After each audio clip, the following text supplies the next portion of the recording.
L'anime débute dans une ville en proie aux flammes, sa destruction causée par des créatures monstrueuses et grotesques. Les rues sont plongées dans le chaos, et les habitants, terrifiés, tentent désespérément de survivre au milieu de la dévastation. Une silhouette monstrueuse se délecte de la peur et du désespoir qu'elle a semé. Elle proclame son désir de couper tous les liens et relations dans le monde, annonçant ainsi son objectif ultime. À ce moment-là, une équipe ressemblant aux Power Rangers arrive pour affronter le monstre, déterminé à arrêter cette destruction. Leur leader, Red, appelle leurs robots spécialisés pour renforcer leurs capacités. L'équipe fusionne avec leurs alliés robotiques, formant le Maximum Power Ranger, armé de l'épée du pouvoir. Ils se préparent pour une attaque décisive, mais le monstre contre-attaque avec de puissants rayons d'énergie bleue que l'équipe évite de justesse. Bien qu'ils parviennent à frapper le monstre, ce dernier riposte violemment, arrachant un bras du Maximum Ranger et affaiblissant considérablement leur force. Conscient de la gravité de la situation, l'équipe décide que Red doit affronter seul le monstre. Malgré les avertissements de ses coéquipiers, Red avance courageusement. Le monstre se moque de sa bravoure, mais Red réplique en affirmant que les liens et les espoirs du monde sont sa source de force. Leur affrontement final est intense, Red subissant de graves blessures. Contre toute attente, il porte un coup décisif, tuant le monstre et détruisant sa base. Épuisé et grièvement blessé, il confie l'avenir à ses camarades, semblant se sacrifier dans le processus. Dans ces derniers instants, Red exprime son désir de rester un peu plus longtemps avec ses amis. Contre toute attente, il se réveille dans un monde ancien et étrange. Désorienté, il réalise qu'il a survécu. Observant cet environnement inconnu, il murmure, incrédule, en se demandant où il se trouve et pourquoi il a été épargné. Pendant ce temps, dans une autre partie de ce monde, un être mécanique appelé Golem attaque un groupe d'aventuriers. Ces derniers luttent pour se défendre, observés par une jeune fille nommée Hydra. Déçu par leur échec, Hydra ordonne à Golem de s'arrêter et critique sévèrement les aventuriers. L'un d'eux, prétendant avoir des origines nobles, proteste, mais Hydra ignore ses revendications et ordonne à Golem de les expulser, ce qu'il fait sans hésitation. Après leur départ, Hydra contemple un portrait de son père et réfléchit à l'idée d'invoquer un aventurier. Son assistante l'interrompt, expliquant que cela est impossible, car un aventurier d'un autre monde est déjà arrivé. Ce dernier, en seulement 6 mois, a acquis une reconnaissance extraordinaire et redéfini les attentes. La scène se déplace vers une silhouette encapuchonnée approchant la zone, révélée être Red. Il remarque Golem en train d'expulser les aventuriers et engage immédiatement le combat. L'affrontement intense fait s'écraser Golem dans la résidence d'Hydra. Red avertit Hydra et son assistante de fuir, expliquant que Golem est dangereux et qu'il a une histoire d'enlèvement. Hydra, cependant, rejette son avertissement, révélant que Golem est son serviteur utilisé pour des tests. Surpris par cette révélation, Red reste concentré sur la destruction de l'entité mécanique. Pendant le combat, Hydra est stupéfaite par l'agilité et les compétences de Red. Son assistante lui murmure que cet aventurier est celui qu'ils attendaient. Retirant sa cape, Red déclare « Alors, vous avez déjà commencé à me tester ». Hydra rétorque « Non, c'est toi qui as lancé cela ». Tandis que Red se prépare à se transformer, Hydra l'observe, stupéfaite par ses paroles et actions. Après sa transformation, son choc grandit lorsqu'il n'émet aucun signe d'énergie magique. En examinant son équipement et ses vêtements, Hydra remarque l'absence de propriétés magiques et décide de l'observer calmement pour percer ce mystère. Red libère alors une attaque flamboyante qui détruit Golem en un seul coup dévastateur. Hydra reste figée, incapable de comprendre ce qu'elle vient de voir. Revenu à son état normal, Red demande s'il a réussi le test.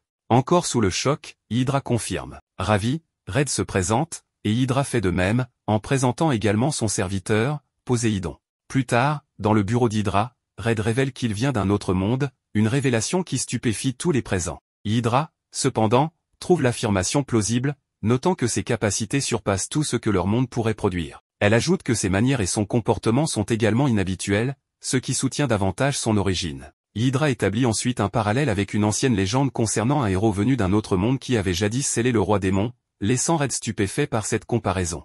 Puis, Hydra critique ouvertement le style vestimentaire de Red, affirmant que son goût est mauvais et que tout est en rouge, cela n'est pas plaisant. Pris au dépourvu, Red explique que dans son monde, ce style était très apprécié, surtout par les enfants, et que le rouge était une couleur très populaire. Hydra rejette son explication avec désinvolture, l'incitant à se concentrer sur le travail à venir. Hydra confie à Red sa première mission, collecter du métal de mana. Curieux à propos de cette matière, Red montre de l'intérêt et demande des détails supplémentaires. L'assistant d'Hydra lui explique que le métal de mana est une substance récemment découverte, créée lorsque le mana magique qui circule à travers la Terre jaillit sous forme d'explosion avant de se solidifier en cristaux. Hydra précise qu'elle a besoin que Red rassemble ces cristaux pour ses recherches. Elle souligne également que, si les cristaux s'avéraient utiles pour la magie, ils pourraient être inestimables. En revanche, s'ils étaient dangereux, la famille royale devait être informée. L'étude du métal de mana, ajoute-t-elle, fait partie de l'héritage de sa famille et représente une responsabilité cruciale. Red, ravi par la mission, affirme avec enthousiasme qu'Hydra protège le lien entre la magie et l'humanité. Hydra acquiesce d'un hochement de tête, encouragé par son observation. Red, motivé, saute immédiatement par la fenêtre et se transforme. Stupéfaite par son action impulsive, Hydra finit par accepter de le suivre, bien qu'encore désorientée par son approche peu conventionnelle. En invoquant un véhicule propulsé par turbine, Red se prépare pour le voyage. Observant avec incrédulité, Hydra affirme que ses excentricités le rendent encore plus étrange que le métal de mana lui-même. Ignorant ces remarques, Red attrape Hydra et s'envole vers l'emplacement des cristaux. Déconcerté, Hydra insiste pour avoir des explications sur ses actions soudaines. Le duo arrive rapidement à destination. Red, rayonnant d'excitation, affirme qu'ils sont arrivés vite, vu qu'ils n'ont pas rencontré de monstres. Hydra, exaspéré, corrige son affirmation en précisant qu'ils ont affronté 3 monstres volants et qu'il a foncé dans chacun d'eux. Impassible face à ces critiques, Red continue avec enthousiasme, prêt à explorer le donjon. Hydra, s'arrêtant un instant, murmure pour elle-même que tout ce que Red fait épuise son énergie mentale et physique. Malgré tout, elle le suit à l'intérieur du donjon. Dans le site, Hydra affronte un seul monstre et le vainc avec ses sorts magiques, tandis que Red utilise ses capacités de Power Ranger pour éliminer un grand groupe de monstres avec diverses techniques. Cette performance laisse Hydra perplexe, constatant qu'il élimine un grand nombre de monstres alors qu'elle peine à en gérer un seul. Elle décide néanmoins de ne pas se plaindre, car ses efforts jouent en sa faveur. Red exécute une attaque finale avec son arme unique, annihilant tous les monstres dans une explosion. Hydra observe avec frustration, remarquant que son arme étrange détruit les monstres de manière à rendre les ressources qu'il laisse inutilisables. Une fois le combat terminé, Red affirme que ces monstres étaient incroyablement faibles, comparables aux fantassins d'un groupe appelé les coupeurs de liens. Cette remarque pousse Hydra à réfléchir sur la contradiction apparente de ses propos concernant les monstres et les coupeurs de liens. Red précise que ce groupe est dirigé par une entité qui cherche à priver les gens de leurs relations et de leurs connexions pour les contrôler. Il ajoute qu'il s'est levé pour leur faire face avec le soutien de ses amis, formant une équipe appelée les Kizuna Five. Hydra exprime son incompréhension face à ces explications. Red continue en expliquant que tout cela s'est passé 6 mois avant son arrivée dans ce monde. Il exprime l'espoir que ses amis soient en sécurité. En entendant cela, Hydra conclut que Red, malgré son attachement à ses amis, semble avoir trouvé une mission importante dans ce monde. Red admet qu'il a essayé de nombreuses fois de revenir, mais toutes ses tentatives ont échoué. Il affirme également que plus il reste dans ce monde et en voit les problèmes, plus il réalise combien de personnes ont besoin d'aide, tout comme dans son propre monde. Il termine en déclarant qu'il doit y avoir une raison à son arrivée ici et qu'il ne tentera pas de revenir tant qu'il ne l'aura pas découverte. Red annonça qu'il continuerait à aider les gens dans ce monde, convaincu qu'il finirait par trouver un moyen de rentrer chez lui. Hydra, un brin critique, lui reprocha de prendre les choses à la légère, mais il la coupa en lui demandant de partager son rêve. Surprise par cette inversion des rôles, Hydra admit ne pas s'y être attendu. Plein d'enthousiasme, Red suggéra qu'ils discutent de leurs ambitions et de leurs rêves tout en progressant dans leur aventure. Au fil de leur marche, Hydra dévoila son objectif, restaurer le statut originel de sa famille en tant que sceptre royal. Intrigué, Red demanda ce que cela signifiait. Hydra expliqua que le sceptre royal était un titre conféré à une famille magique par la royauté, les chargeant de superviser les études magiques pour le bien du royaume. Pendant des générations, sa famille, les Arvoln, avait honoré ce rôle avec fierté, apportant joie et prospérité au peuple. Cependant, elle évoqua un événement tragique survenu 10 ans auparavant. Son père, leader de leur famille, avait perdu une bataille pour conserver ce titre, ce qui entraîna leur exil. Le sceptre royal actuel, expliqua-t-elle, utilisait la magie pour s'enrichir en soutenant chevaliers et nobles à des fins personnelles. Hydra jura de tout faire pour récupérer ce titre et l'utiliser à nouveau pour aider le peuple. Elle conclut avec passion, « C'est mon rêve ». Touché par ces paroles, Red resta sans voix. Percevant sa réaction, Hydra ajouta, « C'est un rêve enfantin. Tu peux te moquer si tu veux, ça m'est égal. » Mais au lieu de se moquer, Red lui saisit la main et déclara avec enthousiasme, « Je suis tombé amoureux de ton rêve. Aider les gens et leur apporter du bonheur grâce à la magie est le meilleur rêve qui soit. » Libérant sa main, il poursuivit, « Continuons notre mission. » Soudain, un crâne tomba devant Hydra, la faisant sursauter, tandis qu'elle remarquait d'autres restes squelettiques d'aventuriers ayant échoué à cet endroit. Red, indifférent, s'exclama en découvrant une grande quantité de métal de mana. Choqué, Hydra expliqua qu'une telle concentration de métal ne pouvait être naturelle et semblait avoir été délibérément rassemblée. Alors que Red tentait d'en collecter, un gigantesque dragon apparut, prêt à tuer. Red intervint rapidement pour sauver Hydra, mais fut blessé dans le processus. Red demanda quel genre de créature ils affrontaient. Hydra expliqua qu'il s'agissait d'un dragon magique ancien, réputé pour habiter ces ruines. Red déduisit que ce dragon avait rassemblé le métal et éliminé les aventuriers qui s'en approchaient. Malgré ses blessures, il se prépara à combattre. Hydra tenta de l'arrêter, arguant qu'il risquait sa vie inutilement. Mais Red insista, c'est ma responsabilité. Je suis tombé amoureux de ton rêve, un rêve qui apportera tant de bonheur. Protéger ton rêve est maintenant mon devoir. Ému et embarrassé, Hydra ne put répondre. Red se transforma et affronta le dragon, mais se heurta à ses puissantes attaques. Il révéla qu'il avait une arme secrète, mais qu'elle nécessitait un lien fort d'amitié pour s'activer. Red demanda à Hydra de l'aider. Hésitante, elle finit par accepter, disant « Si cela nous permet de survivre, je ferai tout ce que je peux ». Avec son accord, Red invoqua son arme secrète, le Kizuna Mecha, un robot puissant. Ensemble, ils combattirent le dragon, mais Red réalisa que leur lien ne suffisait pas à maintenir le pouvoir du mecha. Alors que la situation devenait critique, il saisit la main d'Hydra et lui dit « Crois en notre lien d'amitié. Cela nous aidera à forger notre avenir ». Ces mots déclenchèrent l'attaque ultime du mecha, annihilant le dragon en un coup. Le lendemain, Red retourna à la guilde pour une nouvelle mission. À sa grande surprise, Hydra annonça qu'elle devenait aventurière. Devant les regards stupéfaits, elle expliqua qu'elle souhaitait étudier de près les pouvoirs de Red pour créer une invention révolutionnaire capable de l'aider à rentrer chez lui, tout en l'aidant à récupérer le sceptre royal. Ému par sa détermination, Red déclara qu'il sentait qu'il était venu dans ce monde pour rencontrer Hydra. Ces paroles la laissèrent rouge de confusion, mais elles marquèrent le début de leur nouvelle aventure commune. Alors que Red amorçait sa transformation, Hydra l'observa avec attention, analysant chaque détail. Elle constata qu'il ne présentait aucune différence physique notable avec les habitants de son monde, sauf une anomalie frappante, il était dépourvu de mana et pouvait se transformer sans utiliser de magie. Intriguée par ce mystère, elle sortit une seringue et annonça qu'elle souhaitait prélever un échantillon de sang pour mesurer ses niveaux de mana. Red réagit de manière inattendue en reculant, visiblement effrayé, passant de guerrier intrépide à patient réticent. Hydra, étonné, haussa un sourcil en soulignant le contraste avec la bravoure qu'il avait montrée au combat. Red tenta de s'expliquer nerveusement, affirmant que cette situation était totalement différente. Les membres de la guilde, témoins de la scène, peinaient à contenir leur rire, amusés de voir cet aventurier redoutable déstabilisé par une simple seringue. Avant qu'Hydra ne puisse insister, un employé de la guilde s'approcha pour lui remettre un badge de statistique, un appareil symbolisant son nouveau statut d'aventurière et conçu pour afficher ses capacités. En appuyant sur le bouton du badge, un écran lumineux projeta ses statistiques, laissant Hydra et Red stupéfaits par le niveau de détail affiché. L'employé de la guilde expliqua qu'en tant que membre de la prestigieuse famille Arvoln, Hydra possédait naturellement une intelligence exceptionnelle et une grande maîtrise de la magie. Red, enthousiaste, la félicita chaleureusement en exprimant sa conviction qu'elle deviendrait le prochain sceptre royal. Il loua ses capacités magiques, qu'il qualifia d'extraordinaires. Gêné par ses éloges, Hydra balaya ses compliments d'un geste en affirmant qu'il exagérait. Curieuse des statistiques de Red, elle décida de les consulter elle-même, persuadée qu'elles éclaireraient ses pouvoirs. Lorsque les données s'affichèrent, l'expression d'Hydra passa à la stupéfaction. Elle révélait une puissance et des traits uniques hors du commun. Red était décrit comme passionné, ambitieux et profondément lié aux autres. Ses capacités incluaient la transformation grâce au lien board, la découpe de l'acier avec facilité, et des coups de poing atteignant une intensité de 60 000 degrés Celsius, capable de pulvériser des ennemis en un seul coup. L'ampleur de ses aptitudes laissa Hydra sans voix. Red, inquiet, voulut savoir ce qui n'allait pas. Hydra répondit que les données étaient totalement incompréhensibles, bien au-delà de ses attentes. Avant qu'il ne puisse réagir, deux aventuriers entrèrent brusquement dans la guilde. Ils s'étaient déjà confrontés au golem d'Hydra, et leur colère était dirigée contre elle. Ils exigeaient son expulsion de la guilde, mais Hydra, ne les reconnaissant même pas, répondit d'un ton désinvolte qu'elle ne pouvait se souvenir de tous les aventuriers qu'elle avait rejetés, tant ils étaient nombreux. Les aventuriers, vexés, l'accusèrent d'arrogance et de prétention.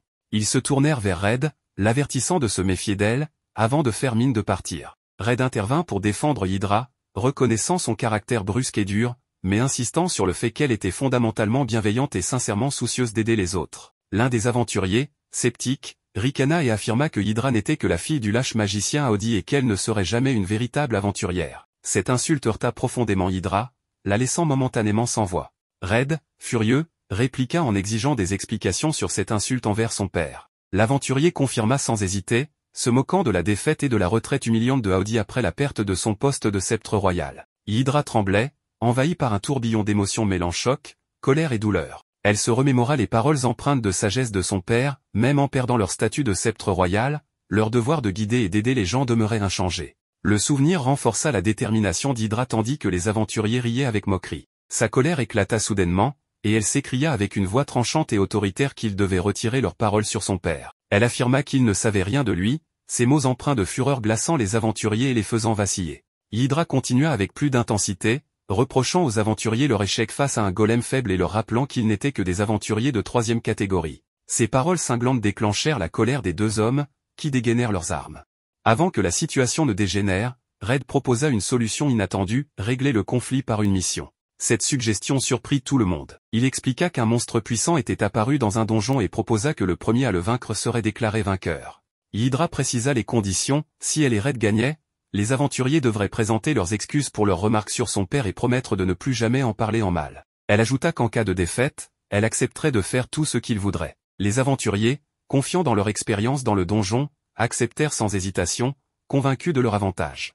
Hydra remarqua leur assurance et en conclut qu'ils devaient bien connaître cet endroit. Une fois dans le donjon, les deux équipes se séparèrent. Les aventuriers évitèrent les chemins les plus dangereux, tandis que Red, en se transformant, libéra une vague d'énergie si intense qu'elle provoqua une petite explosion, attirant l'attention des monstres environnants. Rapidement, les deux groupes furent encerclés, et une bataille féroce s'engagea. Les aventuriers, initialement confiants, luttèrent bientôt pour leur survie face à la horde de créatures. Red, grâce à ses capacités uniques, élimina les monstres avec aisance. Lorsque la situation devint critique, Hydra demanda à Red d'utiliser son arme magique pour conclure rapidement le combat. Red invoqua son Kizuna, mais sa taille massive le bloqua dans les passages étroits du donjon. Frustré, il abandonna l'arme et poursuivit le combat à pied. Hydra le rassura en notant que de nombreux monstres avaient déjà été écrasés sous le poids du Kizuna lors de son invocation. La bataille fit rage, et les aventuriers furent submergés. Sur le point d'être vaincus, ils furent sauvés par Hydra, qui utilisa sa magie pour éliminer les créatures menaçant leur vie. Abasourdis, ils lui demandèrent pourquoi elle les avait aidés malgré leurs insultes. Hydra, tiraillée, répondit qu'elle ne pouvait abandonner quelqu'un qu'elle était en mesure de sauver, en hommage aux enseignements de son père. Elle rappela que son père croyait inébranlablement au devoir de guider et d'aider les autres, quelles que soient les circonstances. Fixant les aventuriers avec détermination, elle affirma qu'elle ne les laisserait pas mourir tant qu'ils ne se seraient pas excusés pour leurs paroles irrespectueuses. Déterminée, Hydra reprit le combat, indifférente aux provocations. L'un des aventuriers murmura qu'elle n'était pas si gentille que ça. Red, amusé, rétorqua qu'elle était plus belle qu'elle n'était gentille, ce qui fit rougir Hydra. Agacé, un aventurier s'écria qu'il devait arrêter de flirter en pleine bataille. Soudain, un immense monstre étrange fit son apparition, répétant sans cesse le mot trésor tout en transportant un coffre sur son dos. Il devint évident que la créature était la cible de la mission. Ni les aventuriers ni Hydra n'avaient jamais vu un tel monstre auparavant, et même les monstres environnants s'enfuirent, terrifiés par son apparition. Red avertit Hydra, soulignant que la créature émettait une aura puissante, comparable à celle d'un général. Mais les aventuriers se moquèrent, accusant Red et Hydra de peur, et rappelèrent que vaincre ce monstre leur garantirait la victoire. En attaquant, ils furent rapidement surpassés, le monstre brisa leurs armes d'un seul coup et faillit les tuer avant que Red n'intervienne pour les sauver. Red fut impressionné par la robustesse du monstre, qui lui rappela une créature similaire qu'il avait affrontée dans son passé. Il se remémora une bataille où son ami Blue, presque vaincu, avait trouvé la force de continuer grâce à sa confiance en lui. Revenant au présent, Red fut interrompu par Hydra, qui l'exhorta à trouver un moyen de surmonter la résistance de la créature. Red se souvint alors de sa deuxième arme secrète, le Victory Kizuna. Sans tarder, il sort un gadget et invoque le Victory Kizuna. Red expliqua que pour que le Victory Kizuna fonctionne pleinement, il devait synchroniser son cœur avec ses alliés. Il demanda l'aide des aventuriers, et à sa surprise, ils acceptèrent. Bien que leur première tentative échoua à cause d'un manque de coordination, Red persévéra, se rappelant un conflit passé entre ses anciens coéquipiers, Yellow et Blue, qui avaient perturbé leur synchronisation dans une bataille cruciale. La situation actuelle fit écho à ce souvenir. Affaibli, Red fut mis à terre par un coup puissant du monstre. Hydra tenta de le protéger, mais la créature se tourna vers elle, prête à frapper. Les aventuriers, reconnaissant pour l'aide passée d'Hydra, intervinrent pour la sauver, avouant à contre-cœur qu'ils avaient besoin de Red pour triompher. Pendant qu'Hydra soignait Red, elle réalisa qu'elle avait sous-estimé les aventuriers et commença à les voir différemment. Malgré leur bravoure, ils furent vaincus par le monstre, qui se tourna à nouveau vers Hydra. Mais Red reprit conscience à temps et la sauva avec une attaque puissante. Avec une détermination renouvelée, Red appela les aventuriers, qui réussirent cette fois à coordonner leurs efforts. Ensemble, ils activèrent le Victory Kizuna et déclenchèrent une frappe combinée dévastatrice, mettant enfin fin au combat. À leur grande stupéfaction,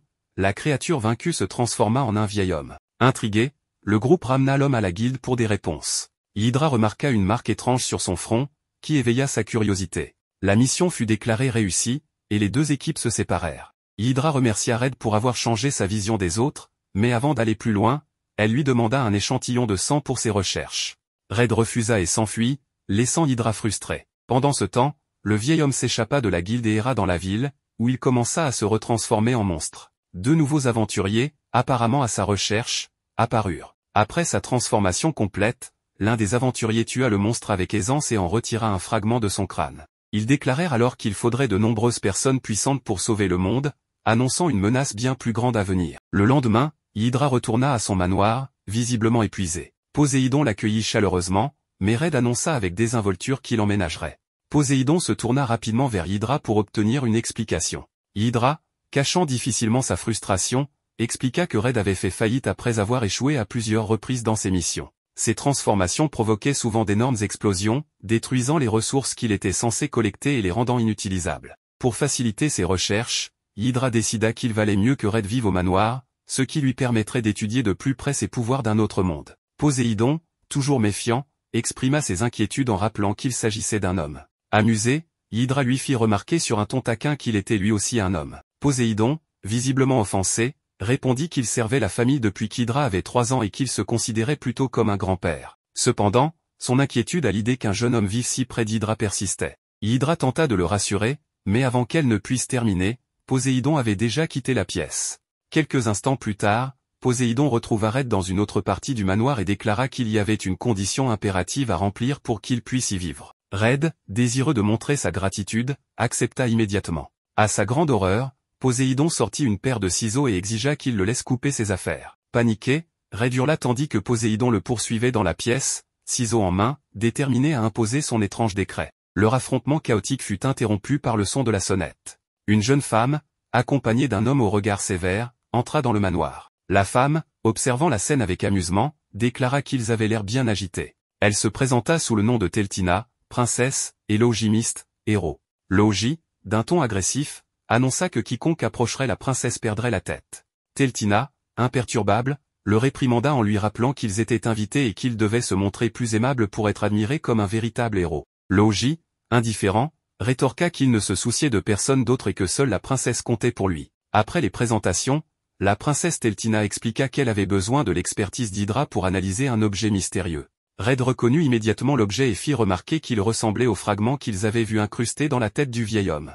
Teltina, surprise, leur demanda ce qu'ils savaient à ce sujet. Hydra expliqua qu'ils avaient rencontré le vieil homme lors d'une mission, l'avaient vaincu et l'avaient emmené à la guilde avant qu'il ne disparaisse mystérieusement. Teltina les rassura en disant que le vieil homme allait bien et exprima sa surprise en apprenant que c'était eux qui l'avaient vaincu. Elle reconnut spécifiquement le rôle de Red dans la victoire, ce qui poussa ce dernier à raconter avec enthousiasme comment il avait utilisé son attaque ultime pour terrasser le vieil homme. Avant qu'il ne s'étende trop, Hydra l'interrompit brusquement, rappelant qu'il n'avait pas le temps pour une longue explication. Impressionnée par l'héritage familial d'Hydra, la princesse Teltina déclara qu'elle était convaincue qu'il serait capable de percer les mystères des graines de mana.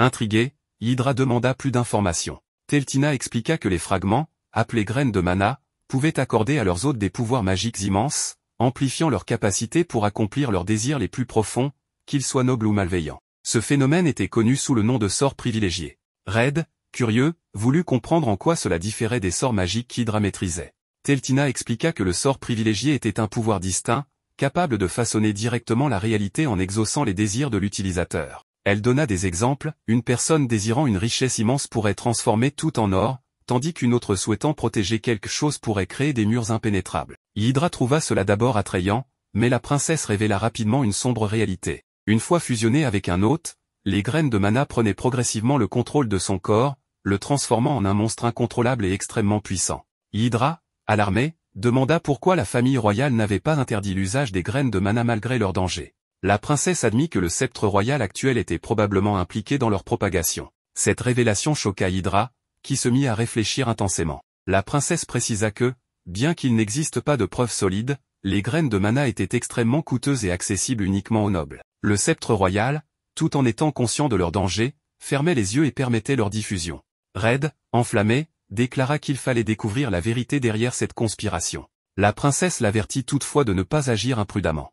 Elle expliqua que le sceptre royal détenait une immense influence, soutenue par de puissants nobles et certains membres de la famille royale. Une action irréfléchie pourrait avoir des conséquences catastrophiques. Certains royaux étaient même soupçonnés d'utiliser les graines de mana pour leurs propres intérêts, augmentant leur pouvoir pour opprimer le peuple. Déterminée, la princesse annonça son intention de mettre fin à cette situation, quitte à s'opposer à sa propre famille. Elle précisa qu'elle avait sollicité l'aide de membres de l'ancienne famille du sceptre royal. Hydra, résolue, déclara qu'en tant que membre de la famille Arphalen, elle ne pouvait pas rester passive face à la corruption de la magie. Sa réponse ravit la princesse, tandis qu'Hydra y voyait une opportunité d'atteindre deux objectifs, éliminer le sceptre royal corrompu et renforcer son influence parmi les nobles. Red, enthousiaste, déclara qu'il participerait également. Hydra, souriante, lui répondit qu'elle s'y attendait. La princesse, ravie, exprima sa gratitude, affirmant que plus ils auraient d'alliés, plus leur cause serait forte. Cependant, Logi n'apprécie pas cette idée et refuse qu'un simple aventurier accompagne la princesse dans ses voyages. La princesse, consciente que ce n'est pas la véritable raison, lui demande d'être honnête. Logi avoue qu'il ne veut pas que quelqu'un d'autre perturbe leur voyage à deux. Il ajoute qu'il est la seule épée dont elle aura jamais besoin. Red se demande si Logi pense qu'il va les ralentir et déclare qu'il leur prouvera qu'ils ont besoin de sa force. Les deux décident alors de se battre. La princesse trouve cette idée mauvaise et explique à Hydra que Logi a obtenu le titre de démon de l'épée solitaire en tant qu'aventurier. Il a capturé de nombreuses primes de grande valeur et possède le trésor divin légendaire comme arme, l'épée qu'utilisait le héros pour sceller la reine démoniaque. Elle précise qu'il est le plus fort des épéistes, maniant l'arme la plus puissante, et que personne dans leur monde ne peut le vaincre. Hydra se réjouit que Red ne soit pas originaire de leur monde. Red fixe les conditions du duel, s'il gagne, Logi le laissera accompagner la princesse, mais s'il perd, il promet de ne plus jamais montrer son visage. Les deux acceptent. Red se transforme en rangeur, ce qui n'étonne pas Logi mais excite la princesse. Ils croisent le fer, et Red réalise que Logi est plus fort qu'un général ennemi. Logi reconnaît également que Red n'est pas un amateur et décide de prendre le combat au sérieux, modifiant la forme de son épée pour attaquer. Red, décidé à riposter, invoque son gigantesque mecha. Logi est surpris par cette énorme machine qui le fait paraître minuscule. Hydra et Teltina se trouvent à l'intérieur du mecha, et Teltina s'excite, curieuse de savoir ce que c'est. Hydra, confus, rappelle à Red que seuls ceux avec qui il a formé des liens peuvent entrer dans le mecha. Red explique qu'il a simplement fait connaissance avec la princesse, écouté son objectif, et accepté de l'aider. Cela suffit pour former un lien selon lui, ce qui surprend Hydra, qui trouve ses critères bien bas. La princesse fait signe à Logi depuis le mecha, et Logi pense que Red l'a prise en otage. Enflammant son épée, il attaque le mecha, qui peine à riposter efficacement face à sa petite taille. Cela fait comprendre à Hydra que le mecha est inutile contre un adversaire aussi petit. Logi, déterminé à sauver la princesse, redouble d'efforts. Red invoque alors une épée géantée, sachant qu'il ne peut pas frapper Logi directement, utilise une onde de choc pour l'envoyer valser. Plus tard, il retrouve Logi blessé dans la forêt. Bien qu'à peine capable de parler, il refuse toujours que Red rejoigne leur groupe. Teltina lui rappelle sa promesse, s'il perdait, il devait accepter Red. Elle souligne qu'un individu aussi puissant en liberté pourrait devenir une menace plus grande que celle des graines de mana, mais qu'il n'aurait pas ce problème s'il travaillait avec eux. Logi finit par accepter. Après cela, Hydra et les autres reprennent leur voyage. Sur le chemin, la princesse annonce qu'ils se dirigent vers Akalina, où le seigneur est soupçonné de posséder une graine de mana. À leur arrivée, elle note que la ville, habituellement animée et diversifiée, est étrangement déserte. Intrigués, ils se demandent ce qui se passe. Hydra pense qu'ils ne pourront pas interroger qui que ce soit sur le seigneur dans ces conditions. Un espion les observe, et la princesse remarque qu'elle n'a jamais vu cette ville dans un tel état. L'espion dit qu'il y a une loi interdisant de parler aux étrangers. Elle expliqua que les habitants se cachaient, terrifiés à l'idée de transgresser cette loi. Elle ajouta qu'il valait mieux quitter la ville au plus vite. La princesse, imperturbable, répondit que le seigneur ne saurait pas que quelqu'un leur avait parlé à moins que ce soit rapporté. Avant que la jeune fille ne réagisse, Hydra intervint, affirmant que l'énergie magique qu'elle ressentait depuis leur arrivée pourrait être la clé. Toute la ville était imprégnée d'une mana nauséabonde. La princesse comprit immédiatement et déclara que cela expliquait le malaise qu'elle ressentait depuis leur arrivée. Hydra conclut que le seigneur de cette ville semblait impliqué dans quelque chose de sinistre. Leur discussion fut brusquement interrompue lorsqu'une silhouette monstrueuse surgit des ombres, rugissant de ne pas médire du seigneur. La créature attaqua Hydra, mais Red s'interposa rapidement pour la protéger. Alors qu'il combattait le monstre, Hydra observa et murmura qu'il s'agissait probablement d'un des effets du sort privilégié. Une voix autoritaire résonna alors dans la rue. Le seigneur apparut, calme et impassible. En observant le groupe, il reconnut qu'il connaissait le sort privilégié et se présenta avec un sourire glacial. Il demanda qui ils étaient. La princesse répondit avec assurance qu'elle était la princesse Teltina, troisième princesse de l'Empire d'Avalo, et qu'elle ne tolérerait pas l'oppression de son peuple par la magie. Elle ordonna qu'il cesse immédiatement d'utiliser les graines de mana et qu'il s'en débarrasse. Le seigneur sourit devant son audace, affirmant qu'il n'opprimait pas mais apportait paix et ordre à une ville autrefois chaotique. Ce qu'elle appelait oppression, il le considérait comme de la gouvernance. Red, frustré, l'interrompit pour l'accuser de menacer et contrôler son peuple avec la magie, qualifiant cela de tyrannie. Ignorant Red, le seigneur expliqua que la plupart des habitants étaient autrefois perdus, sans espoir ni raison de vivre. Selon lui, il avait planté les graines de la discipline, les guidant vers un avenir meilleur. Red répliqua en affirmant que ces graines avaient figé le peuple dans la peur et leur avaient volé leur liberté. Il ajouta que guider son peuple signifiait respecter leur volonté et leur permettre de vivre sans crainte. La princesse, appuyant Red, déclara que maintenir paix et ordre nécessitait de prendre en compte les besoins et désirs du peuple. Le seigneur, impassible, répondit qu'il leur avait déjà donné le paradis. Il vivait selon ses règles et suivait son mode de vie. Pour lui, il ne pouvait rien demander de plus. Red, furieux, conclut que le seigneur ne se souciait ni de la paix ni de l'ordre. Il voulait simplement transformer la ville en un jouet qu'il pouvait manipuler à sa guise. Enflammé par sa colère, Red se prépara à attaquer. Mais avant que Red puisse réagir, une créature invoquée par le seigneur surgit derrière lui et le frappa violemment. Il tenta d'esquiver et de contre-attaquer, mais le monstre était implacable, attaquant sous tous les angles et infligeant coup sur coup. Hydra, observant attentivement la scène, expliqua à haute voix que le sort privilégié du seigneur lui permet de détecter quiconque enfreint ses règles. C'était ainsi qu'il pouvait invoquer des monstres pour punir instantanément les contrevenants. D'un ton froid et autoritaire, le seigneur confirma que quiconque désobéissait à la logie serait puni jusqu'à ce que sa voix disparaisse complètement. Hydra, reliant les informations, ajouta que le champ de mana qui imprégnait la ville permettait au seigneur de surveiller chaque mouvement et d'invoquer des monstres à volonté, n'importe où. Pour maintenir une telle capacité, ses réserves de mana devaient être colossales. Elle s'arrêta brusquement, réalisant l'ampleur de la situation, et murmura que c'était la puissance des graines de mana. Inquiète pour Red, la princesse se tourna vers Logi et lui ordonna fermement de l'aider. Il préférait le laisser servir d'appât pendant qu'il cherchait la faiblesse du sort du seigneur. La princesse, outrée, lui lança un regard sévère et insista pour qu'il parle honnêtement. Après un haussement d'épaule, Logi avoua qu'en vérité, il appréciait de voir Red se faire battre et lui demanda de lui laisser savourer cela un peu plus longtemps. Exaspérée par son comportement, la princesse lui ordonna d'aider Red sur le champ. Pendant ce temps, Red continuait de lutter désespérément contre le monstre implacable. Il tenta d'invoquer Kizuna, mais la créature du seigneur l'en empêchait à chaque fois, interrompant ses tentatives par des attaques incessantes. Finalement, l'assaut culmina en une frappe dévastatrice, brisant complètement la transformation de Red et le laissant vulnérable, à la merci du seigneur et de son monstre. Soudain, une bombe fumigène explosa, enveloppant la zone d'un épais brouillard. Profitant de la couverture de la fumée, le groupe parvint à s'échapper. Plus tard, ils se retrouvèrent dans un lieu caché. Red regarda autour de lui, confus, et réalisa que la femme qui avait dissimulé son visage était celle qui les avait sauvés. Reconnaissant, Red la remercia.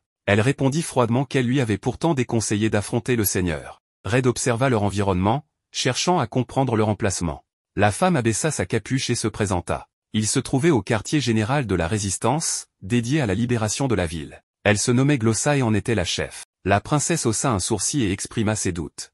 Elle redoutait que la résistance ne provoque une répression encore plus sévère de la part du seigneur. Glossa expliqua calmement que le pouvoir du seigneur ne s'étendait qu'à la ville et que cette base, cachée au plus profond de la forêt, échappait à son influence. Puis elle les interrogea sur leur attaque contre le seigneur. Ils lui expliquèrent que leur mission consiste à récupérer les graines de mana. À ces mots, Glossa sourit et déclara qu'ils pouvaient compter sur son soutien. La résistance se battrait à leur côté, et leur quartier général leur resterait ouvert. Red fut surpris par cette générosité, mais Glossa précisa que leur combat contre le seigneur avait commencé depuis longtemps et qu'ils n'étaient pas seuls dans cette lutte. Logi, sceptique, fit remarquer qu'ils auraient pu simplement abandonner la ville pour vivre en paix ailleurs. Glossa reconnut que beaucoup avaient choisi cette voie. Cependant, elle insista sur l'attachement de la résistance à cette ville, considérée comme leur foyer. Ils refusaient de l'abandonner et tenaient à la libérer. Ces paroles touchèrent Red, qui pensa à son propre foyer. Il exprima sa compassion, comprenant leur douleur. Il déclara avec détermination qu'il reprendrait la ville, quoi qu'il en coûte. Ils se réunirent pour élaborer un plan. Hydra prit la parole en premier, soulignant la puissance écrasante du seigneur. Il s'étonna que Red, malgré sa force, ait empeiné contre lui. Logi, amusé, ne put s'empêcher de ricaner face à la malchance de Red, ce qui lui valut une réprimande de la princesse. Hydra sortit ensuite un document contenant toutes les règles imposées par le seigneur. Toute infraction entraînait l'apparition de monstres punitifs, surgissant de points invisibles. Red réfléchit et proposa une attaque depuis l'extérieur de la ville en utilisant le pouvoir du Kizuna. Hydra secoua la tête et expliqua que cela détruirait la ville entière. Red fit une autre proposition, mais elle fut également rejetée. Finalement, Hydra annonça avoir une idée, bien que difficile à exécuter. Son plan consistait à ce que Red et Logi unissent leurs forces pour couvrir leurs faiblesses respectives et empêcher le seigneur de les vaincre. Cependant, un problème évident subsistait, Red et Logi ne s'entendaient pas et passaient leur temps à se disputer. Logi refusa immédiatement de coopérer. Voyant son obstination, La princesse le prit à part et lui fit une offre irrésistible. Ces paroles suffirent à éveiller l'enthousiasme de Laoji, qui, pour la première fois, se montra motivé à travailler avec Red. Plus tard, Red eut une conversation en aparté avec la princesse. Il voulait confirmer sa présence au château le lendemain. Elle hocha la tête avec assurance, affirmant qu'elle avait des affaires à régler là-bas. Red hésita un instant avant d'exprimer son inquiétude face au danger. La princesse lui rappela qu'il se battait toujours au péril de sa vie pour protéger les autres. Elle sourit doucement et ajouta qu'ils se ressemblaient. Red répondit qu'il évitait toujours les situations pouvant causer sa mort. La princesse le rassura en affirmant qu'elle n'avait pas l'intention de mourir non plus. Puis, avec un sourire malicieux, elle ajouta qu'elle comptait sur lui pour la protéger, lui, le héros de ce monde. Sans qu'il ne le sache, Laoji se cachait derrière un arbre, écoutant leur conversation. Son visage se tordit de frustration. Il détestait voir quelqu'un parler à la princesse avec tant de familiarité et semblait préparer une riposte. Plus tard, alors que Red partit prendre un bain, il laissa ses vêtements et ses affaires à l'extérieur. Saisissant l'occasion, Laoji s'approcha discrètement et vola le panneau de transformation de Red sans qu'il ne s'en rende compte. Tandis qu'il l'observait, il murmura pour lui-même qu'il ne laisserait personne d'autre parler à la princesse ou la protéger. Il se persuada qu'il devait être le héros. Le lendemain, la princesse et Hydra attendirent à l'extérieur tandis que Red et Laoji pénétrèrent dans la chambre du seigneur, prêts au combat. Red s'avança avec assurance et déclara qu'ils étaient venus le vaincre. Il tendit la main pour saisir son panneau de transformation mais il n'était plus là. Voyant la panique de Red, Laoji feignit l'inquiétude et lui demanda si quelque chose n'allait pas. Le visage de Red pâlit, et il balbutia qu'il avait perdu son panneau de transformation. Avant qu'il ne puisse réagir davantage, un monstre apparut soudainement derrière lui et gronda un avertissement, les sommant de ne pas troubler la paix du seigneur. D'un coup puissant, il envoya Red valser par la fenêtre, le faisant chuter dans la rivière en contrebas.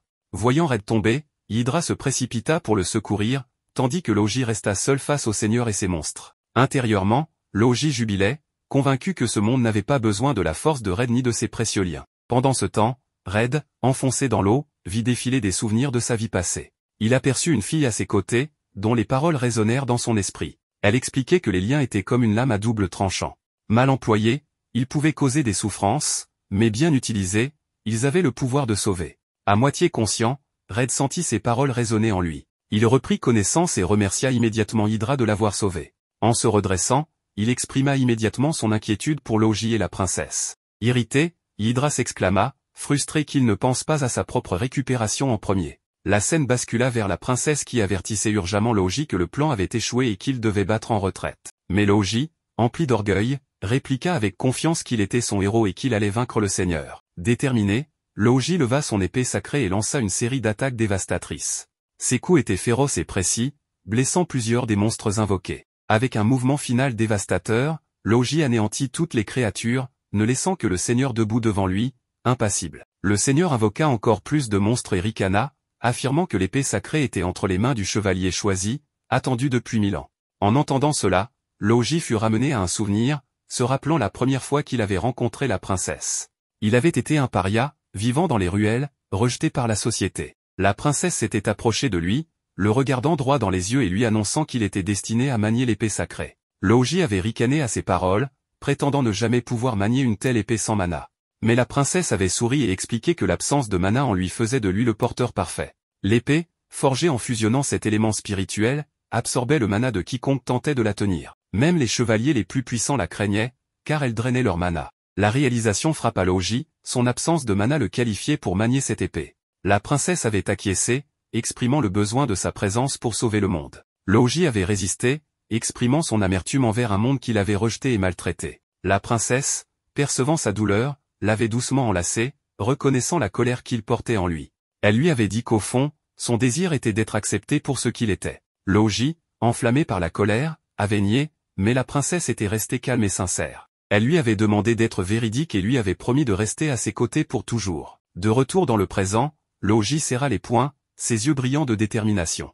La princesse lui avait offert un nouveau chemin. Animé par cette pensée, il décida de libérer le monde des graines de mana. Avec un cri de guerre, il lança une attaque dévastatrice, incinérant les monstres invoqués. Le seigneur, impassible, applaudit avec moquerie, signalant une erreur critique de Laoji.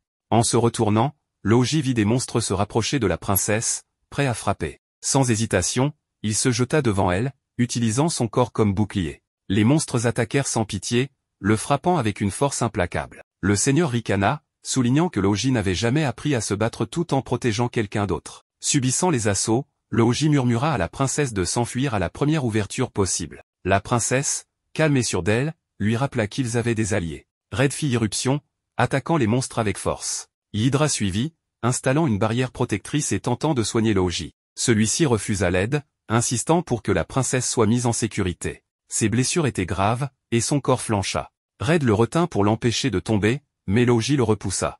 Dans cette lutte, la planche de transformation de Red glissa de sa poche, attirant l'attention de tous. La princesse remarqua que Louji la possédait. Pris au dépourvu, il hésita avant d'avouer sa peur. Il craignait que Red, avec son pouvoir des liens et son absence de mana, lui vole sa place de héros. La princesse prit sa main, lui assurant qu'il restait irremplaçable à ses yeux. Alors qu'il partageait ce moment, la barrière d'Hydra se fissura sous les assauts. Red proposa une alliance, convaincu qu'il était temps d'aller de l'avant. Après un soupir, Louji accepta. Leur synchronisation en combat se révéla imparable. Après un échange féroce, ils portèrent un coup écrasant au seigneur. Cependant, leur victoire fut éphémère. Les graines de mana dans le corps du seigneur libérèrent une énergie incontrôlable, le transformant en un géant monstrueux, son corps massif obscurcissant le ciel. Glossa ordonna rapidement l'évacuation des civils. La princesse trembla sous l'effet de la panique. Red, debout avec assurance, affirma que le monstre n'était qu'une menace ordinaire et qu'il allait l'abattre sans difficulté. Hydra le regarda avec incrédulité, stupéfaite par son insouciance face au danger. Red invoqua Kizuna pour combattre la bête. Lui et son équipe montèrent à bord du mecha. Louji, bien qu'hésitant, n'eut d'autre choix que de suivre. Red emporta le monstre loin de la ville afin d'éviter de mettre les civils en danger. Il ne se contenta pas d'éloigner le combat, il emmena la bête dans l'espace. La princesse, Louji et Hydra restèrent abasourdis. Dans l'immensité du vide spatial, Red se prépara au combat final. La créature réagit à la menace imminente en chargeant une attaque. Red invoqua une épée gigantesque. Il décida de confier l'arme à Louji. Celui-ci croisa les bras et exprima son refus de suivre les ordres de Red. Après un instant de silence, il accepta néanmoins d'exécuter la technique nécessaire pour la bataille. Avec une coordination parfaite, l'équipe trancha la créature en deux. Une explosion massive illumina le ciel, visible depuis la surface de la planète. Les civils acclamèrent la victoire de l'équipe de Red. De retour en ville, ils extrayèrent la graine de mana du corps du seigneur. Ils se préparèrent à la détruire, mais la princesse les arrêta. Elle expliqua que la destruction d'une graine de mana nécessitait soit l'élimination de son hôte, soit une extraction précise. Red demanda comment procéder à l'extraction. Sans hésiter, la princesse extirpa une graine de mana d'elle-même. Red et Hydra restèrent sans voix. La graine de mana se transforma en un renard blanc. L'animal bondit sur le seigneur déchu et l'engloutit avant de le recracher, la graine ayant disparu. La princesse expliqua que c'était ainsi que les graines de mana étaient extraites. Elle précisa que c'était son devoir. Red et Hydra restèrent fascinés par le renard blanc et commencèrent à jouer avec lui. Louji, agacé, ne partagea pas leur enthousiasme. La princesse lui fit remarquer qu'il pouvait lui aussi caresser l'animal. Red observa la créature et fit remarquer qu'elle pouvait faire partie du pouvoir spécial de la princesse. Il s'interrogea sur sa dangerosité. La princesse répondit que le renard n'était pas une menace. Elle expliqua qu'il était né de sa volonté de sauver les hôtes des graines de mana sans les tuer. Elle ajouta que, malgré son apparence, un chien errant restait plus dangereux que lui. Hydra exprima son étonnement quant au silence de la princesse sur ce pouvoir. Celle-ci soupira avant d'expliquer qu'elle ne voulait pas les inquiéter. Elle ajouta que son pouvoir était considéré comme extrêmement dangereux par ceux qui distribuaient les graines de mana. Pour cette raison, elle avait choisi de le garder secret. Red comprit et raconta qu'il avait vécu une situation similaire dans son monde. Hydra rit en imaginant Red incapable de garder un secret. Soudain, une entité monstrueuse apparut sous la forme d'une immense bouche béante, avant de se transformer en un sinistre bouffon au sourire effrayant. Il se présenta comme Abu Dhabi, fils royal de la reine démoniaque. Red comprit qu'il avait affaire à un démon royal. Hydra expliqua que ces démons étaient les descendants de la reine démoniaque, qui est scellée il y a plus de 1000 ans. Leur but était de libérer leur mère de sa prison. Red déduisit que ces démons représentaient l'organisation maléfique de ce monde. Hydra confirma et ajouta qu'aucun d'eux n'avait refait surface depuis des siècles. Abu Dhabi expliqua qu'il était l'origine des graines de mana. Il précisa que les démons royaux les distribuaient depuis des siècles, suivant la volonté de leur mère. La princesse, furieuse, réalisa que ces graines avaient causé d'innombrables tragédies, dont la mort de sa propre mère. Abu Dhabi poursuivit en expliquant que, lorsque les graines de mana auraient pleinement fleuri, leur énergie négative engloutirait le monde. La reine démoniaque reviendrait alors, mettant fin à l'humanité. Il ajouta que certains sacrifices étaient nécessaires. Puis soudain, il attaqua la princesse. Red et Louji réagirent immédiatement, bloquant son assaut. Red affirma que la puissance des liens serait leur force. Abu Dhabi rit et décida de leur montrer son propre pouvoir. D'innombrables bouches géantes apparurent, libérant une horde de créatures monstrueuses. Red, Hydra et la princesse restèrent figés d'horreur. Ces monstres n'étaient pas de simples bêtes. Ils étaient les membres de la résistance, y compris Glossa. Red comprit avec effroi qu'Abu Dhabi leur avait administré une mauvaise dose de graines de mana, les transformant en bêtes sauvages. La rage l'envahit. Il invoqua son épée et attaqua férocement. Mais Abu Dhabi se montra incroyablement puissant et repoussa chaque coup sans effort. Pendant ce temps, la princesse enleva les graines de mana des habitants. Toutefois, le processus avait un coût élevé. La princesse s'effondra au sol, son corps incapable de supporter l'afflux massif de mana qu'elle avait absorbé. Hydra remarqua immédiatement son état et courut à ses côtés. Hydra proposa d'utiliser l'épée sacrée pour absorber le mana, avec urgence.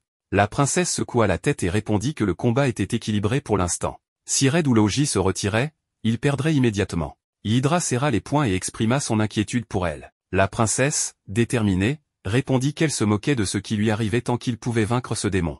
Sur le champ de bataille, Abu Dhabi éclata de rire, amusé par la souffrance autour de lui. Cette réaction mit Red en colère. Abu Dhabi esquissa un sourire moqueur et expliqua que ces gens voulaient du mana pour protéger leur ville, mais leur véritable désir avait été révélé, et ils détruisaient eux-mêmes leur cité. C'était pathétique et hilarant. Red serra les dents et répliqua qu'ils avaient été trompés. Le démon haussant les épaules, expliqua qu'il n'avait fait que leur montrer la vérité. Si leur désir n'était pas exposé maintenant, il l'aurait été tôt ou tard. Il ajouta que les démons et les humains étaient différents, et que son seul but était de ressusciter la reine démoniaque, sa mère, qu'il cherchait à revoir sourire depuis 1000 ans. Red hésita un instant, les paroles du démon résonnant en lui. Même les ennemis avaient des liens et des souvenirs. Des images de son passé lui revinrent, des expériences douloureuses et des batailles menées aux côtés de son ancienne équipe. Il connaissait la puissance des liens, mais sa résolution se raffermit. Il déclara qu'il devait briser ces liens s'ils étaient mauvais et nuisaient aux innocents. Il invoqua le moteur à turbine et activa sa puissance maximale. Il fonça sur Abu Dhabi et trancha les mains spectrales du démon qui tentait de l'immobiliser. Mais juste avant de porter son coup final, Abu Dhabi déclencha une immense explosion qui engloutirait des logis. Les deux guerriers furent projetés au sol. Abu Dhabi se dressa au-dessus d'eux, triomphant, et annonça qu'il était maintenant temps de s'occuper de la princesse. Avant qu'il ne puisse agir, Red se releva. Abu Dhabi plissa les yeux et affirma qu'il ne ferait aucun cadeau cette fois-ci. Il lança une attaque mortelle qui allait sûrement mettre fin à Red. Au dernier instant, Logi se jeta devant l'attaque et encaissa le coup à la place de Red. Ce dernier sentit son cœur se serrer en voyant Logi s'effondrer, grièvement blessé. Il se précipita à ses côtés. Il demanda à Logi pourquoi il avait fait cela. Logi, allongé au sol, esquissa un faible sourire et répondit qu'il n'y avait aucune raison particulière. Alors qu'il parlait, des souvenirs de toutes les batailles qu'il avait menées avec Red, de leur rivalité réticente et des moments où ils s'étaient tenus côte à côte malgré leurs différences lui revinrent. Sa vision s'assombrit et il perdit connaissance. Abu Dhabi observa la scène avec amusement. Il se réjouit que l'épée de Red ait absorbé une partie de l'attaque, lui permettant de survivre. Mais il précisa que cela ne changeait rien, ils allaient tous mourir ici. La rage de Red atteignit son paroxysme. Il déclara qu'il ne laisserait plus jamais personne mourir devant lui. Une énergie étrange et inconnue jaillit de son corps, libérant une force écrasante qui stupéfia même le démon. Avant qu'Abu Dhabi ne puisse réagir, Red le frappa de plein fouet, l'envoyant voler en arrière. Le démon grogna de frustration et se lamenta sur la soudaine augmentation de force des étrangers. Une nouvelle présence se manifesta alors. Une silhouette mystérieuse, qui avait observé la bataille depuis l'ombre, s'avança et lança un puissant sort sur la ville. En quelques instants, les derniers monstres furent éradiqués. Les yeux d'Hydra s'écarquillèrent sous le choc avant que son expression ne se transforme en colère. Elle demanda à la silhouette ce qu'elle faisait ici. La personne s'avança et esquissa un sourire froid, saluant Hydra avec des paroles dédaigneuses. Elle révéla son identité en tant que sceptre royal, et les autres réalisèrent qu'elle était quelqu'un qu'Hydra connaissait personnellement. Abu Dhabi, mécontent, claqua les doigts et exprima son agacement. Il se dit qu'il allait partir, regrettant d'avoir à quitter cette scène intéressante. Red et Chemiazal tentèrent de l'empêcher de fuir, mais le démon disparut avant qu'il ne puisse l'atteindre. Après le combat, Logi reprit lentement connaissance. Sa vision trouble lui permit de voir la princesse appuyée sur son épée, luttant pour rester debout. Rongé par la culpabilité, il murmura des excuses à la princesse. La princesse secoua faiblement la tête et répondit qu'elle lui avait ordonné de partir. Non loin de là, Glossa ouvrit également les yeux. Elle se tourna vers Hydra et la remercia de les avoir sauvés. Hydra, frustré, répondit que ce n'était pas la peine de les remercier, car ils n'étaient pas assez forts. La ville était en ruine, et ils n'avaient pas réussi à vaincre le démon. Glossa, cependant, s'y opposa fermement et souligna que tout ce qui s'était passé était de leur faute. Ils avaient cherché le pouvoir trop facilement, et c'était le prix à payer. Mais ils allaient prendre leurs responsabilités et reconstruire la ville. La prochaine fois, elle serait aussi animée qu'avant. Red resta silencieux, pensif. Hydra le remarqua et lui demanda ce à quoi il pensait. Red finit par parler, hésitant. Il expliqua qu'Abu Dhabi avait parlé des étrangers comme s'il n'était pas le seul. Cela signifiait qu'il avait déjà affronté d'autres personnes venues d'autres mondes avant lui. Il chercha une réponse auprès d'Hydra. Hydra hésita un instant et répondit qu'il y avait une rumeur selon laquelle le héros qui avait scellé la reine démoniaque il y a 1000 ans venait aussi d'un autre monde. Les yeux de Red s'agrandirent sous le choc. Il demanda ce qu'il était devenu, si ce héros était retourné dans son monde. Hydra secoua la tête et expliqua qu'il n'y avait aucune trace de son sort. L'histoire disait seulement qu'il avait scellé la reine démoniaque, rien de plus. Avant qu'il ne puisse continuer, Shemiazal les interrompit. Elle annonça que la princesse était blessée et qu'il devait l'emmener à la capitale pour la soigner immédiatement. Il devait aussi les accompagner pour faire leur rapport. Red s'alarma et demanda si la princesse était en danger. Shemiazal croisa les bras et expliqua que l'énergie négative absorbée par la princesse avait rendu sa graine de mana instable, ce qui la rendait agressive. Hydra exprima ses préoccupations concernant le temps nécessaire pour atteindre la capitale par voie terrestre. Shemiazal sourit et proposa une solution. Elle leva la main et lança un sort de téléportation, transportant instantanément le groupe dans la capitale royale. L'air était glacial et la neige recouvrait la ville. Shemiazal les regarda et leur souhaita la bienvenue au palais royal. Hydra, cependant, resta silencieuse. Shemiazal haussant un sourcil, lui demanda si cet endroit ne lui était pas inconnu. Après que Shemiazal, le sceptre royal, ait soigné la princesse, elle reprit connaissance. Loji se précipita immédiatement vers elle et la serra dans ses bras, soulagée. Les autres l'écartèrent rapidement, inquiets de son état fragile. Red observa Shemiazal avec préoccupation. Il attendait une confirmation sur l'état de la princesse. Shemiazal hocha la tête et annonça qu'elle allait lui donner une potion magique pour ralentir la propagation de la graine de mana. Elle précisa qu'elle devrait se rétablir bientôt. Plus tard, lors d'une conversation privée, Hydra croisa les bras et fit remarquer à Shemiazal qu'elle semblait bien informée sur cette potion. Shemiazal esquissa un sourire en coin et expliqua qu'elle avait étudié les graines de mana et avait reçu le soutien de la famille royale dans ses recherches. Hydra comprit immédiatement que la famille royale possédait aussi des graines de mana. Shemiazal précisa que la famille royale ne les utilisait pas et que cela relevait d'une compétition entre familles nobles. Elle ajouta qu'une famille noble en particulier les utilisait comme défense militaire. Shemiazal pense que si tout le monde réalisait que ces graines provenaient du roi démon, elle ose croire que les nobles s'en débarrasseraient. Shemiazal changea de sujet et informa que, puisque la princesse se rétablissait, le rapport officiel serait reporté. Elle invita Red et Hydra à rester à l'Académie royale pour la nuit.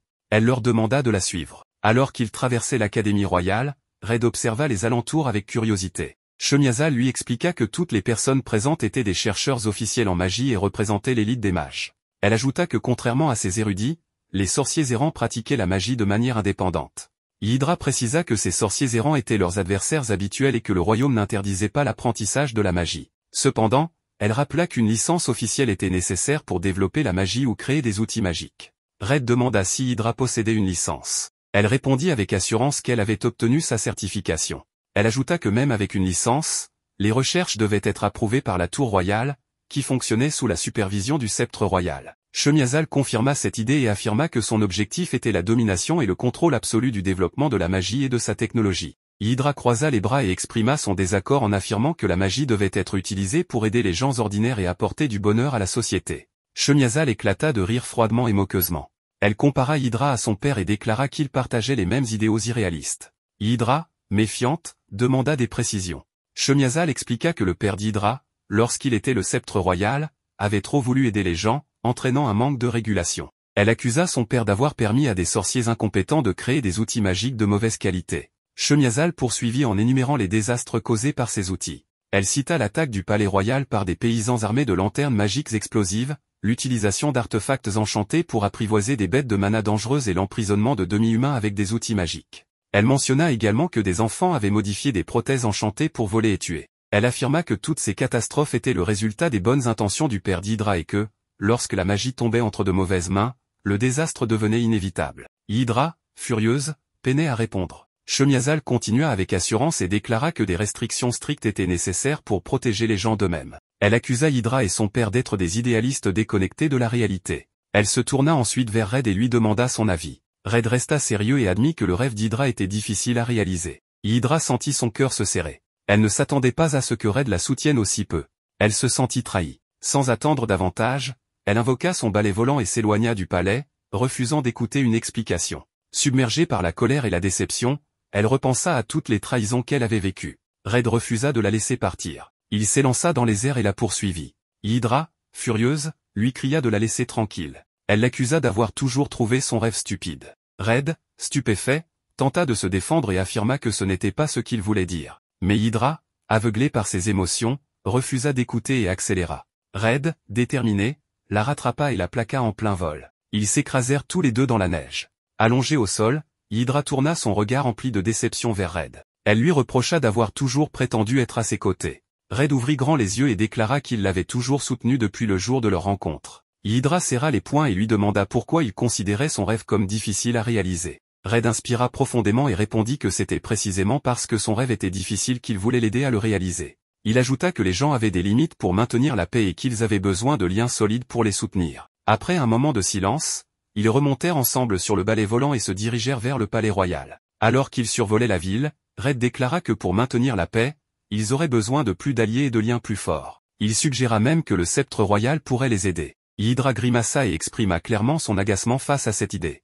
Elle expliqua qu'il existait de nombreux outils magiques de mauvaise qualité qui pouvaient être utilisés en toute sécurité, à condition que les gens reçoivent une bonne éducation pour savoir comment s'en servir. Cependant, le sceptre royal cherchait à contrôler toute la technologie magique. Soudain, une idée lui vint à l'esprit. Et si elle ouvrait une école pour apprendre aux gens à utiliser les outils magiques en toute sécurité? Le visage de Red s'illumina et il lui suggéra d'en parler avec Shemiazal. Hydra se figea, surprise. Il voulait vraiment qu'elle travaille avec la personne qui avait pris la place de son père? Red sourit et lui répondit que c'était justement pour cette raison qu'elle devait collaborer avec elle. S'attendait-il vraiment à ce qu'elle s'allie avec sa plus grande rivale? Red lui demanda d'y réfléchir. Shemiazal voulait préserver et réglementer la technologie magique pour éviter les abus. De son côté, Hydra souhaitait enseigner aux gens comment l'utiliser de manière responsable, afin qu'ils ne soient plus dépendants de l'élite pour la contrôler. Si elles unissaient leurs forces, cela pourrait mener à un avenir encore plus extraordinaire que tout ce qu'Hydra avait pu imaginer. Hydra hésita un instant avant de lui demander s'il croyait réellement que c'était possible. Red hocha la tête avec assurance. Si elle parvenait à créer des liens, même avec ses ennemis, pour un bien plus grand, elle construirait un avenir bien plus incroyable que tout ce qu'elle avait jamais rêvé. Il ajouta qu'elle n'avait pas à s'inquiéter, car il serait à ses côtés à chaque étape pour l'aider à bâtir les alliances nécessaires à la réalisation de son rêve. Pendant qu'elle prend une bonne douche, la mage n'arrive pas à comprendre comment fonctionne exactement le métal de mana. Cela dit, ce métal lui rappelle beaucoup de souvenirs liés au protagoniste, car c'est grâce à lui qu'elle l'a rencontré. Soudain, elle prononce le nom Red, et immédiatement, le protagoniste apparaît devant elle, comme s'il venait de se téléporter. Cela n'a absolument aucun sens, et face à cette situation inattendue, Red panique, tombe et finit par s'évanouir sur le champ. Logi était seul sur un balcon, ses sens en alerte. Il avait senti quelqu'un approcher et s'était instinctivement préparé à attaquer. Lorsque la silhouette s'avança, il reconnut Red et fronça les sourcils, exprimant clairement son agacement. Red afficha un sourire et déclara qu'il venait le remercier pour l'avoir sauvé plus tôt. Il expliqua qu'il n'avait pas eu l'occasion de le faire avant. Logi croisa les bras et détourna le regard, répondant que ce n'était qu'un simple caprice. Red rit légèrement, soulignant que cela ne changeait rien au fait qu'il lui avait sauvé la vie. Après un court silence, Red observa Logi et lui fit remarquer qu'il était seul. Logi, les yeux fixés sur le ciel, expliqua qu'il réfléchissait à l'espace. Il se remémora son enfance, où il imaginait des terres remplies d'êtres célestes au-delà des nuages. Pourtant, ce qu'il avait découvert n'était que le vide. Red inclina la tête et chercha à comprendre son ressenti. Logi précisa qu'il avait trouvé cela extraordinaire. Il expliqua que peu de choses parvenaient à le surprendre, mais l'immensité de l'espace l'avait laissé sans voix. Puis, intrigué, il se tourna vers Red et constata qu'il dégageait une lumière dorée. Red, surpris, baissa les yeux et observa l'aura qui l'entourait. Pendant ce temps, Hydra, absorbée dans ses pensées, tenait une pierre de mana. Soudain, la pierre brilla intensément, et Red apparut devant elle comme par enchantement. Tous deux restèrent figés, réalisant que les pierres de mana possédaient un pouvoir mystérieux, semblable à une magie d'invocation. Red, tentant de comprendre, mentionna un phénomène similaire appelé l'invocation instantanée. Hydra, intrigué, écouta attentivement. Red expliqua que dans son monde, une équipe pouvait se téléporter vers un membre en danger grâce à cette capacité. Hydra, frissonnante, nota que ce pouvoir exigeait des liens solides entre les membres d'une équipe. Hydra ne comprend rien et veut savoir si la tenue du protagoniste, ses armes et tout ce qu'il possède ont aussi été créés à partir de cette énergie. Le protagoniste pense que oui, mais maintenant, elle veut savoir comment une force de création peut altérer quelque chose. Selon lui, un lien puissant crée une attraction qui brise les atomes d'un objet et les repositionne près d'un autre, ou quelque chose du genre. Hydra demande à Red si, avec ce pouvoir, il ne pourrait pas retourner dans son monde. Il pense que c'est possible, mais doute de pouvoir franchir les limites qui séparent les deux mondes. La mage n'arrête pas de penser à tout cela et dit au protagoniste que la relation entre lui, l'énergie des liens et le métal de mana est tellement fascinante qu'elle doit absolument tout savoir. C'est pourquoi, d'une manière un peu audacieuse, elle lui annonce qu'il doit se préparer à ne pas dormir cette nuit. Seul Dieu sait ce qui s'est passé entre ces deux-là. Le lendemain, Red, Hydra, la princesse et leurs compagnons se rendirent au palais impérial pour remettre leur rapport. L'empereur, assis sur son trône, écouta attentivement leur récit concernant les graines de mana et le roi démon. À ses côtés se tenaient le premier prince et le commandant suprême des chevaliers. L'expression de l'empereur se durcit et il annonça qu'un décret impérial serait émis, ordonnant aux familles nobles de se débarrasser de toutes les graines de mana en leur possession. La princesse avança et exprima ses doutes. Elle affirma que les familles nobles ne renonceraient pas facilement à ces graines et souligna que le sort privilégié était le seul moyen de les retirer sans tuer la personne infectée. Elle expliqua que ces graines s'enracinaient profondément dans le corps, rendant leur extraction extrêmement dangereuse. Elle demanda donc l'autorisation de poursuivre son voyage pour purifier ces graines. L'empereur, après réflexion, approuva sa demande et lui recommanda d'être prudente. La princesse, soulagée, le remercia et s'inclina respectueusement. En quittant la salle d'audience, Red commenta que l'empereur semblait être un homme bien. Hydra répondit avec un soupir, affirmant que les personnes qui l'entouraient ne l'étaient pas. Le premier prince, qui était resté silencieux jusque-là, prit enfin la parole. Il exprima ses réticences à se débarrasser d'un artefact aussi précieux que les graines de mana. L'empereur rappela à son fils le danger que représentaient ces graines, capables de ramener la reine démon. Le prince afficha un sourire et répliqua qu'il pouvait simplement la vaincre à nouveau. Le prince poursuivit, affirmant que les graines de mana pouvaient être utilisées pour soumettre la confédération des bêtes et en faire un état vassal. Il affirma que l'Empire pourrait ainsi unifier le monde et éliminer la menace des démons. La princesse rétorqua fermement que les démons savaient manipuler le pouvoir des graines de mana et qu'il serait imprudent d'introduire une telle énergie dans les forces militaires. Le premier prince ne se laissa pas déstabiliser et se tourna vers Shemiazal. Il lui demanda si les graines pouvaient être modifiées pour empêcher leur contrôle par les démons. Shemiazal confirma qu'elle ne permettrait leur utilisation qu'à condition de trouver un moyen de neutraliser les risques. Hydra, surprise, ne s'attendait pas à ce que Shemiazal soutienne le plan du prince. Le premier prince se tourna alors vers l'empereur et insista sur l'opportunité stratégique que représentaient ces graines. L'empereur, après un moment de réflexion, annonça sa décision. Toutes les graines de mana seraient confisquées à travers le royaume, et cette mission serait supervisée par Shemiazal et le premier prince. Il se tourna ensuite vers la princesse et lui confia la responsabilité des graines déjà utilisées et de celles dont les propriétaires refusaient de se séparer. Le premier prince adressa un regard moqueur à sa sœur et l'incita à partir accomplir sa tâche, lui recommandant de ne pas ternir l'honneur de la famille. La princesse répondit avec un sourire, bien que son expression trahît une légère tension.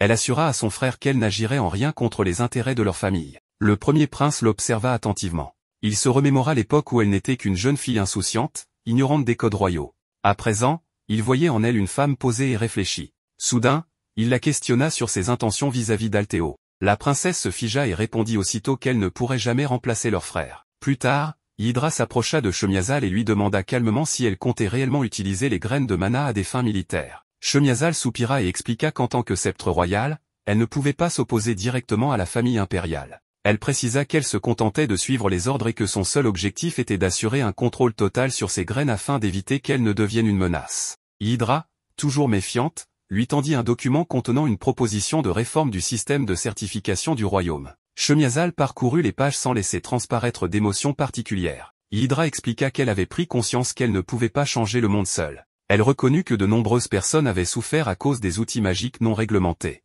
Elle exprima sa volonté de travailler avec Shemiazal, alliant son autorité et son expertise pour aider le plus grand nombre. Shemiazal, d'un ton tranchant, coupa court à son discours et lui intima d'arrêter d'essayer d'imposer ses idéaux. Shemiazal afficha un sourire et ajouta que si Hydra voulait vraiment gagner sa confiance, il y avait quelque chose qu'elle devait accomplir. Hydra, méfiante, se tint prête à écouter. Shemiazal, toujours amusé, lui assura que cette tâche correspondrait parfaitement à ses principes.